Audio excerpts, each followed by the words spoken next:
not be doing a good job. The one thing I think I missed talking about in a startup, do you do a bootstrap or do you do a well-funded startup?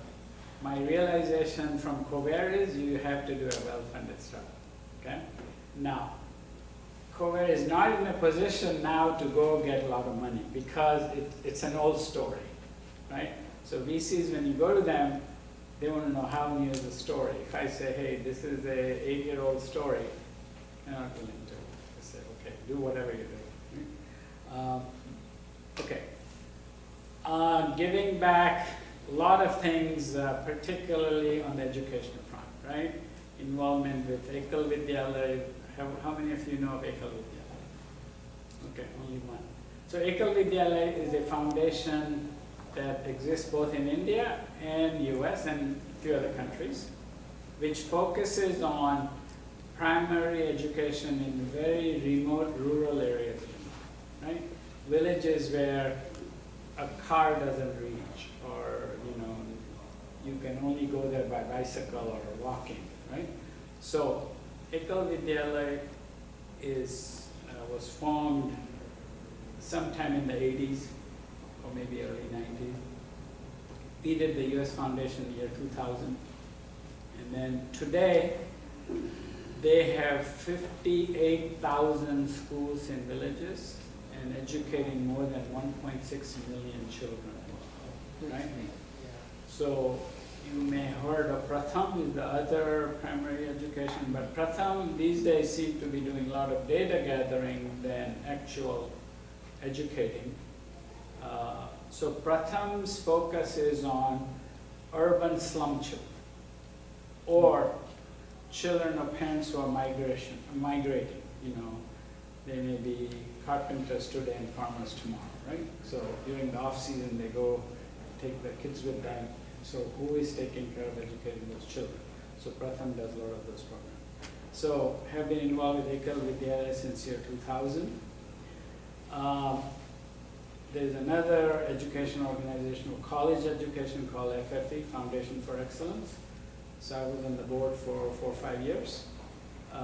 Basic focus is fund scholarships for the top 15 percentile students in high school who are going to engineering or medical or dental colleges that cannot afford it.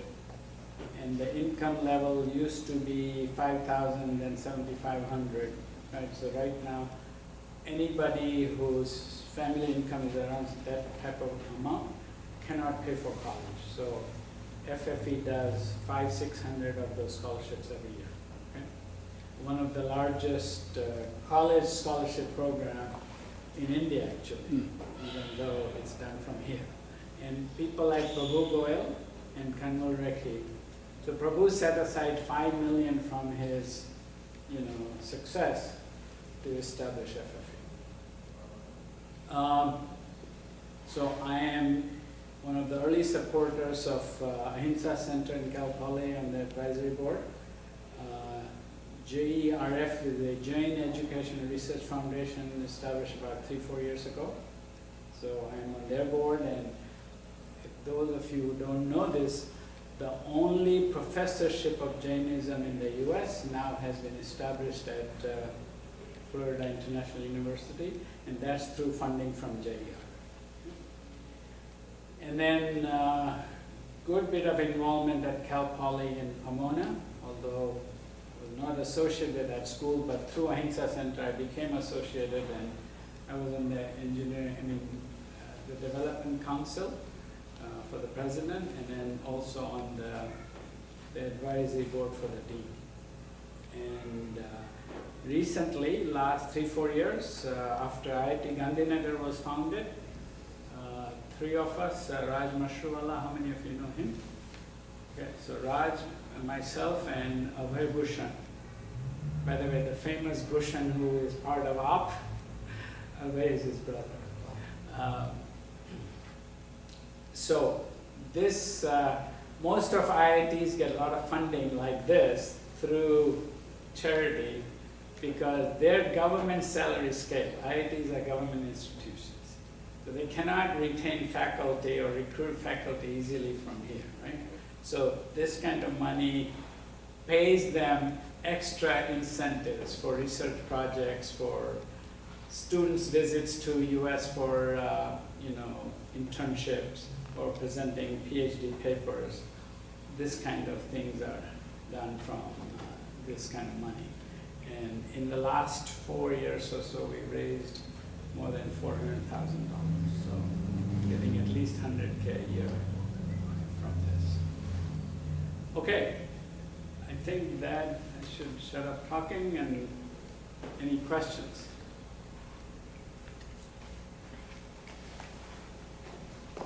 Yes. I would say, I don't know, I've been thinking about this. You want to take the mic here? Am I not audible? It's okay. Yeah. Just send you an asking for a question, just say your name and. Sure. Yeah, I'm Sanket Mehta. Recently in the Bay Area, just about 3 months back, I was in Southern California where I completed my MBA. But I've been trying to frame this question for a while, and I hope I can do that. So, you talked about the struggle, and all the successful people that I've met usually have this struggle associated with them. Fortunately, unfortunately, I don't really have that struggle to talk about. Struggle in what sense? The early career struggle, the earlier days struggle. Right. So I think but a lot of people who came to the US in earlier days, they actually had to be on their feet, and they really worked hard to kind of reach to the level that they are today. Maybe one of the reasons was that there were a lot more opportunities and probably a little lesser competition, especially among the Indian engineering community. Now today, as we stand, for someone like me who's been in the US for about 3 years now, and recently got into the job force, what is your advice in terms of how do we see opportunities going from here? Because I'm sure the dynamics that were 20, 25, 30 years back wouldn't kind of continue at this point. I don't know if I'm really framing the question well, but yeah, I think your question in a way is very simple. That with all this competition, are there enough opportunities for you guys to grow to whatever levels you want to grow to, right? Is that a good summary? In a way, yes. Okay, so let me tell you my answer, okay? And the answer will depend on, are you optimistic about the future or pessimistic, right? So I think the opportunities are growing actually, right? We didn't have a company like Google start and grow to this extent, right? We didn't have a company like Facebook. Now, whether these are real technologies or not, etc., it's all debatable, right? But they absolutely are based on a technology doing certain things, right? So what has changed though is opportunities in hardware, in chips, etc., are declining in the mainland here, okay? They're growing in China, they're growing in Taiwan, they are probably growing in India, right? Because Intel has taken a lot of their design to India, right? So the opportunities are absolutely growing. The economies are growing. China and India were never growing. Now India has stalled recently, but if you say 8 to 10% growth for India, and all these huge companies continuing to hire every year, right? US is sending jobs abroad because they can't find enough people here. It's not that they don't have work, they don't have business, right? So what is important now though is how do you define your future career, right? So first of all, is it software, hardware, right? Is it, so software seems to be winning, or anything that's software based, right? So even hardware now requires a lot of software. When, Altera was the first example, for example, of a chip requiring a software to perform. Now almost every chip requires right? Because we had to do the logic design, do the minimization, do the optimization, create, files for programming the chip, etc. Right? So all that was software. So Altera, along with chip design, had a good-sized software development group, right? So from that standpoint, I don't think opportunity will be tiny. Okay? Now, whether you want to stay in the corporate world or start something, I think that will become clear in a few years. Okay? I don't know if I answered your question, but that's how Yeah. I think. Thank you. Okay? Yes. Sorry, please finish. Yeah. Bipin, my question is, I know you are pretty successful, in fact, I should say highly successful. However, there was any time that you struggled. And Yeah, as I said, I struggled for the first 2 years of my career because of the economy, maybe the area. LA was very full of defense companies, right? So if they, just like they say, if they have a cold, everybody's, sneeze, right? Or whatever the saying is. So, but once I came here, I have not had to struggle in the Bay Area. one more question before I let the floor to this gentleman. Every successful person, particularly if you're an entrepreneur, they have a mentor. Now, you didn't mention anything about any About a person mentor. as such. Did you have a mentor? Okay, I never formally had a mentor. Okay? Part of it stems from this independent thinking that I talked about. So give you a very simple example. When I was preparing to come to USA, I was doing everything myself. Go to USIS, go to US Embassy. In Calcutta, there was an Indo-American club, right? Did everything myself. So my father one day told me that my sister's husband's family, they had 3 sons come to UK and US. He said, Vipin, tu gavu bhai ne kem kahin puchto nathi? I mean, why am I not going to him to ask him, because he has sent 2 sons to US, don't I have any questions for him? Don't I need his help? And I said, no, I think I'm fully covered. I know all the answers that I need, so I don't need to go to him, right? So that was just my own attitude, right? I may have been helped, I don't know. But the guy, if you ask me who will I consider my mentor who has taught me the most things, is the CEO of Altera, Rodney Smith. Now, Rekha, even to this day, sometimes when she's upset with my methods, tells me, don't bring Rodney into the house. Okay, so. Sure, it's good. So I'm going to say you don't have to necessarily answer my question, but Sure. since you have held top positions, directors, VP, CEO, you have never had to do anything wrong? When you say I never had to do anything wrong, For political reasons or situations that compel you, because of pressure from board or from other things. I mean, at that level, how do you handle? if you say ethically wrong, I'd say no, I have not. Now, the very key aspect of that, though, and this is important, very important question, okay? What I knew, that this gentleman by the name of Rodney Smith had all kinds of ways to finding out or figuring out what was going wrong in the company. Very sharp, right?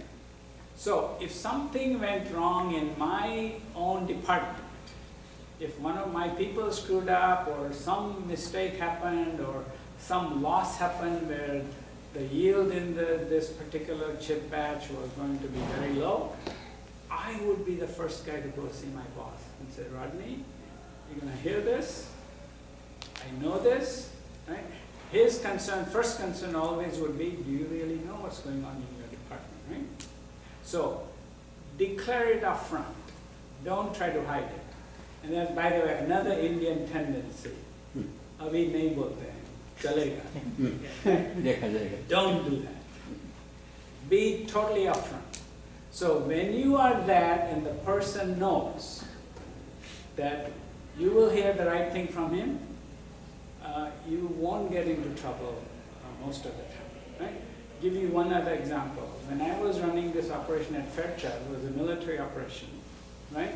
So when you seal a package with a chip inside, right? A ceramic package which is called hermetic in technical terms, that hermetic package is allowed only to contain certain ppm of moisture, right? So you are sealing it in a nitrogen environment furnace. But if the furnace control is not good, normal air leaks into it, then you have moisture, right? So when we were setting up new facility in another building, all of a sudden several batches of assembled packages came out with a lot higher moisture. So what's happening under my watch? Nobody else to blame, right? Did I examine the furnace profiles? Did I ask the right questions? Did I have the right person handling this, right? So when all this happened, because deliveries were impacted, right? If you don't have the right product. So I was fairly young in my career, right? And Rodney happened to be my boss at Fairchild, last phase. So I told Rodney up front that if this, requires me to resign, I'll resign. So when you do that, at least Rodney got the faith in my honesty and integrity. And next time, within a year, there is a problem with another staff member, right? So Rodney came to me unsolicited and said, tell me what is going on in this area. At that time I didn't know, but from the nature of questions I figured out that he was trying to check into what the other staff member had told him, right? So if you have that level of credibility with the boss, it's very open book, totally. Okay, I think we should end here. Anybody else? Yes. Okay, go ahead. Okay. Jai Janendra Bhai. So my question is pretty much about the health and how you keep yourself motivated, fit, and spiritually very up to date. And the reason I'm asking this is I have seen you more than 100 times in personal meetings, and today's was the best meeting that I learned a lot about you and yourself. So this is the one thing I'm just wanted to know, really, how do you keep yourself fit and keep going? Well, fit. So first of all, I had to, thank nature for giving me good health, right? One of the reasons I have good health is because I saw my father with very poor health. He passed away at age 54, right? I told you he got TB in a very early age when he was in his mid-20s, right? And so that weakened him permanently. In those days, there was no streptomycin, so 2.5 of his ribs had to be surgically removed that were infected with TB, right? So he permanently lost the breathing capacity, right? And then later on, very late in his life, whether something dormant was there in his liver or whatever, but he developed liver trouble, right? And so he was generally a weaker person, right? Didn't exercise, never had fat or anything, right? But health was generally not good. Cold season, he would get cold and this and that. So I decided that I better have good health. So some exercising from my school days, okay? Now recently I have not, Rekha always touches here and says, you're not doing good, right? So, but some yoga, some pranayama, and stress management. That's the biggest thing, okay? Now, I don't get stressed out as much as I used to 15 years ago, right? So I'm saying, yeah, this is a problem, but I am thinking more calmly and saying, you know, what do we do? What's the next step here? Talk to staff, do brainstorming, right? All that. What about food? Yeah, I was coming to that. So the food, of course, we're all vegetarians, but the quantity of food, as you grow, you have to reduce, right? So I have been doing that. My only weakness in food is I love sweets, so I am not very disciplined about that, right? So what you see here is from those sweets. No diabetes. No, no. Good. I have my health report, chemistry was so good. My cholesterol is the lowest it has ever been, right? So, no, my chemistry is all good. Yes. It's impressive, Vipin bhai. Got to learn a lot more about you now today. Let me see if I can phrase my question. This is regarding next generation / the middle managers. In your time, there was a sense of loyalty, it looks like it appears that way. There was a sense of learning process. There was a sense of integrity. If you look at today and going forward, I think there is a big problem in terms of the trust in the middle management. Big problem. Mm-hmm. And there are not very many professional courses are being sort of demanded or in the companies, because a lot of Silicon Valley companies are, to begin with, they're from startup to IPO, and stock options and RSUs, those are the temptations of what to actually focus on. And the rest part goes in the technology area. So a lot of companies are not very well managed because the cost effectiveness has disappeared completely. If you run a project today, people don't focus on the cost aspect of the project. It's just we want to get the job done and move the product out to the market with a certain level of acceptance quality. That's all, right? So Yeah, my question to you is this gonna get worse as we go forward? Or we will bring some new set of tools in the middle management area where people will be trained and they can actually manage the projects more effectively and mentor those people who are the young generation people coming in the company. Yeah. So Sorry, it's a long question, but I wanted to set up the yeah, background. So two things. So one is the cost. Yeah. Okay? In the software-related technologies, the cost is only the people cost of development, of testing, or whatever, right? There's no material cost. So it's like spending money on development and then you earn on it continuously, and so you can have sloppy cost structure. And this is one thing I always say, that the discipline that exists in the semiconductor industry of knowing your cost, right? So I mentioned about knowing your numbers, right?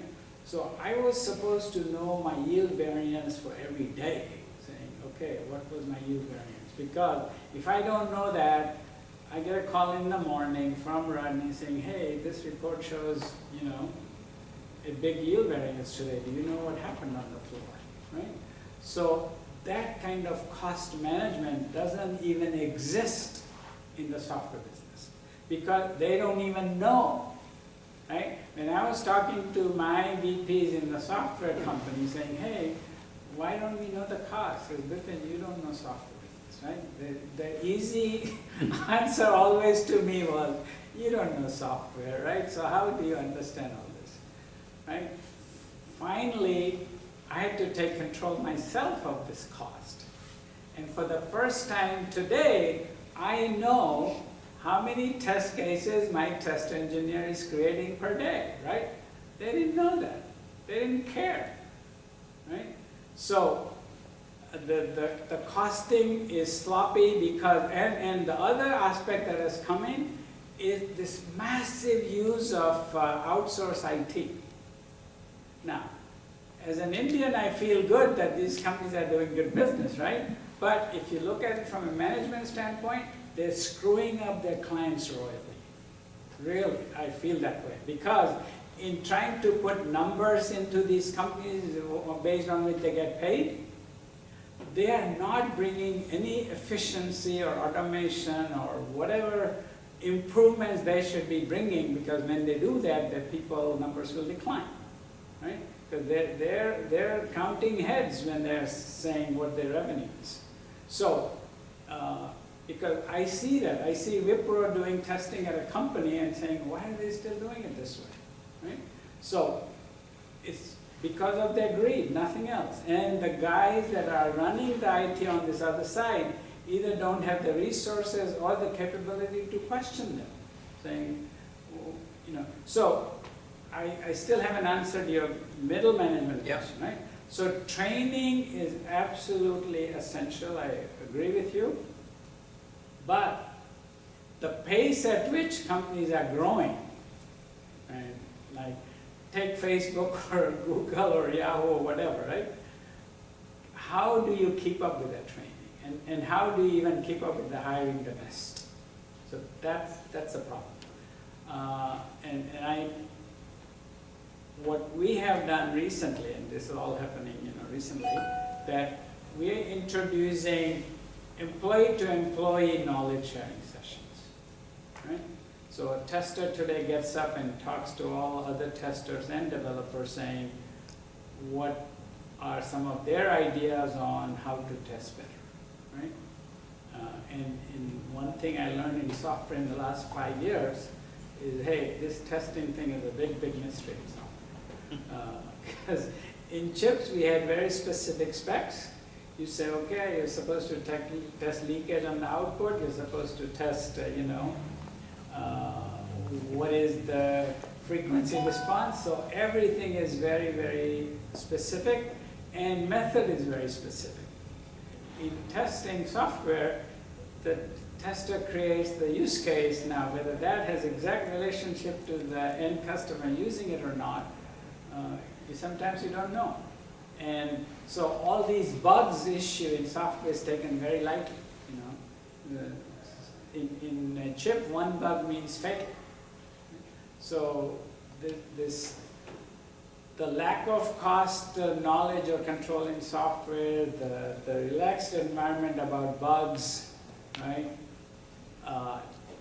This agile methodology, for example, right, assumes that you're giving the customer a software that's not totally ready yet, right? You'll fix it in the next sprint, right? You'll fix it in the third sprint. So you say, okay, as a customer, am I supposed to keep taking these improvements, every week? And has anybody figured out what the cost of, handling all that is? I don't think people have. But about the human tendency, right? I don't think it changes drastically from generation to generation. That's my belief. That the methods are different, the circumstances are different, right? The cost structure may be different, but the basic human tendency on working, learning, delivering, being honest or dishonest doesn't change. Yes. No, but there is a point here is the curiosity to learn and be effective today, and the curiosity to learn and be effective 20 years ago is absolutely different. You mean it's less now? Yes. And I see all the time. Yeah, but part of it may be fed by things like Google, where you say, I don't need to know this, I'll look it up when I need to know it, right? I mean, Right. it's very natural, Yes, because the tool exists, right? You say, of course, I don't need to memorize the direction to go to Napa where I'm going, of because course. I'll print it out from Google. You're absolutely right. But the moment in that context, what you just said, if I don't have a cell phone, I don't have a navigation, I have no idea what I'm doing in my life.